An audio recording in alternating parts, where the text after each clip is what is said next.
Baik, kita lanjutkan diskusi kita. Saya ke Pak Aliun Hibi dari Partai Nasdem. Menurut Pak Aliun, pilkada kali ini pertarungannya moral atau modal? Ya, makasih Bung Hadi. Sebelum saya menjawab, kira kita harus membuat batasan dulu yang tegas. Moralitas yang mana dan yang standar sebagaimana yang akan kita perbincangkan pada malam hari ini. Saya kira kalau tadi pengalaman empirik dari kedua tokoh ini kan kontestan yang pernah memenangkan pertarungan. Saya justru lebih tertarik pada malam hari ini kita membicarakan tentang standar moral yang bagaimana. Kalau di Partai Nasdem kita sudah sangat terbuka bahwa kami menegaskan sebagai partai yang anti mahar. Tidak ada mahar politik. Itu menunjukkan bahwa moralitas demokrasi, pemilu itu kita junjung tinggi. Nah, mungkin saya bukan mau membandingkan partai kita, tapi hari ini ada fakta. Mendaftar baru mengambil formulir aja sudah harus bayar sekian puluh juta. Di partai A ada yang sudah pasang tarif 10 juta. Ada partai B 5 juta. Saya kira ini kan merupakan standar moral yang kurang bagus untuk membuka kita menuju ke alam demokrasi dan kontestasi politik. Sehingga kita harus pertegas standar moralitas yang bagaimana. Nah, makanya kami Partai Nasdem berterima kasih. Hari ini kami bisa menyampaikan bahwa Partai Nasdem adalah partai yang tanpa mahar. Tidak ada mahar politik, tidak ada bayar-membayar.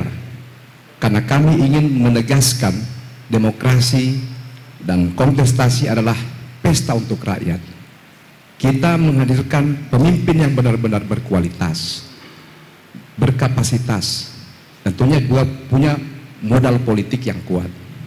Nah, kalau bagi kami Partai Nasdem sudah clear tentang etika politik dan moralitas, maka bukan hanya partai politik yang ada dalam ekosistem pilkada, tapi juga hadir rekan-rekan kita dari Bawaslu, dari KPU.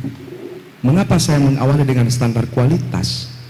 Hari ini pemilu kita itu dikatakan curang, banyak kecurangannya, bahkan bukan hanya oleh partai politik, tetapi hari ini realitas politik menjadi percakapan di ruang publik, di sosial media, bahwa keterlibatan instrumen alat negara, bahkan KPU sendiri, Bawaslu sendiri itu sangat mendapatkan a priori yang kuat dari masyarakat. Nah, saya justru malam ini ingin lebih mendorong kepada KPU, kepada Bawaslu, agar menjadi lembaga yang benar-benar fair play. Menjadi fair play. Kenapa? Rakyat hari ini sangat mengharapkan kenetralan dari KPU, kenetralan dari Bawaslu. Kami di partai politik ini hanya berusaha untuk mendengarkan apa yang diinginkan rakyat. Misalnya, hari ini Pak Tony hadir di tengah-tengah kita sebagai kontestan. Kalau Pak Tony menjadi harapan dan keinginan rakyat, maka Partai Nasdem akan secara objektif mengatakan inilah kehendak rakyat dan layak patut untuk diperjuangkan oleh Partai Nasdem. Kami hanya sebagai filter. Nah, kemudian apakah lembaga Bawaslu, lembaga KPU akan ikut sama-sama dengan kita untuk menghadirkan iklim politik yang baik, yang tanpa intervensi? Apakah norma yang dihasilkan oleh lembaga-lembaga ini kemudian bisa merespon apa yang menjadi kebutuhan dan keinginan rakyat di bawah? Pemilu presiden menjadi pelajaran sekaligus momok bagi kita. Oleh karena itu, kami berharap kedua lembaga yang hadir malam ini akan benar-benar mengembalikan ruh demokrasi itu, akan kembali mengembalikan terah demokrasi itu sebagai sarana bagi kita untuk menentukan pemimpin masa depan yang berkualitas. Pemimpin yang tidak sekedar hadir tanpa peduli dengan apa yang menjadi kebutuhan rakyat. Pemimpin yang bisa menghadirkan, memenuhi hak rakyat dan kewajiban rakyat. Saya kira yang kedua Pak Hadi terkait dengan modal politik. Saya kira mungkin ini masih terlalu umum. Saya akan berbicara lebih spesifik lagi. Kalau money politik, saya kira Partai Nasdem sangat terbuka di panggung-panggung partai kampanye kemarin. Kakak Rahmat Gobel itu sudah mengkampanyekan, jangan pilih saya kalau kalian hanya minta dibayar. Silakan tinggalkan tempat ini, tidak usah pilih saya karena di sini tidak ada mea-mea. Ini sebuah edukasi politik yang saya kira menjadi starting point kita untuk bagaimana memulihkan kontestasi pilkada itu bukan sebagai sarana serangan fajar, bukan sarana money politik, tapi pertarungan ide, gagasan termasuk di dalamnya moralitas.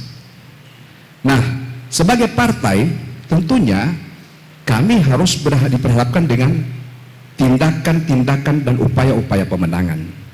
Tindakan-tindakan dan upaya-upaya pemenangan ini tentunya tidak lepas dari yang namanya kos politik. Hari ini kita tidak bisa menampik.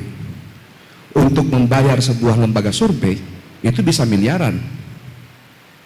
Kami saja kemarin bisa sampai keluar 3 miliar hanya untuk survei.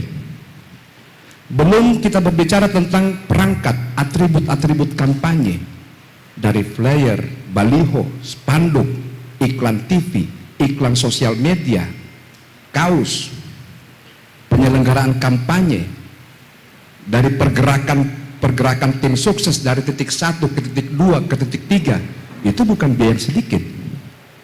Tetapi bukan berarti karena tingginya biaya-biaya politik, kos politik itu tidak serta-merta Partai Nasdem akan mengiyakan pemimpin yang diperjuangkannya ketika duduk melakukan hal-hal yang kita tidak inginkan, katakanlah perilaku korup, perilaku nepotisme, atau perilaku-perilaku yang tidak dapat kita terima.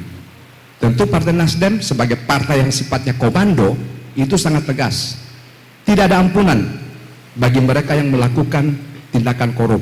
Hari ini kita sudah buktikan ketika sekjen kami, ketika anggota partai kami itu melakukan tindakan yang patut diduga melakukan hukum, tidak ada pembelaan dari kami.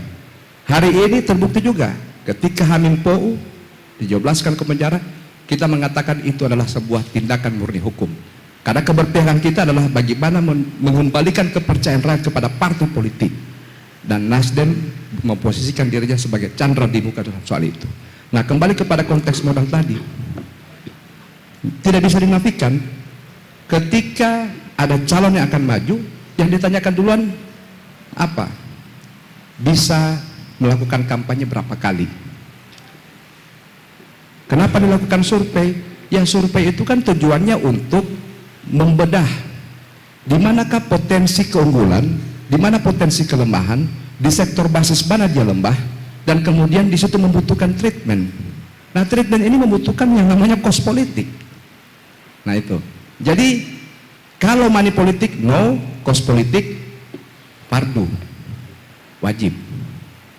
Karena untuk membangun popularitas, membangun citra itu membutuhkan biaya. Tetapi biaya yang kami maksud tentunya biaya dalam jumlah yang proporsional. Saya kira itu Bung Hadi, makasih. Ya, tapi memang partai politik juga yang paling tertuduh, yang membiasakan masyarakat dengan membeli suara. Ya, ini sudah jadi fenomena yang umum. Mungkin tinggal pemilihan presiden di kampus aja yang tidak terkontaminasi dengan yang namanya aroma money politik. Kalau kita mau mengatakan dalam pemilihan organisasi paguyuban saja, ini paguyuban arisan, itu mungkin juga ada yang namanya kuti-kuti. Ada kuti-kuti. Nah ini menjadi tradisi. Oleh karena itu, untuk mengubah ini, itulah tantangannya. Hari ini Partai Nasdem sudah berusaha untuk mengembalikan citra, mengembalikan jati diri. Kontestasi itu adalah sarana pertarungan dengan cara tidak memungut apa-apa. Tidak memungut apa-apa kepada calon kontestannya. Ini berlaku untuk kontestasi di pileg maupun di kontestasi pilpres dan pilgub pilkada.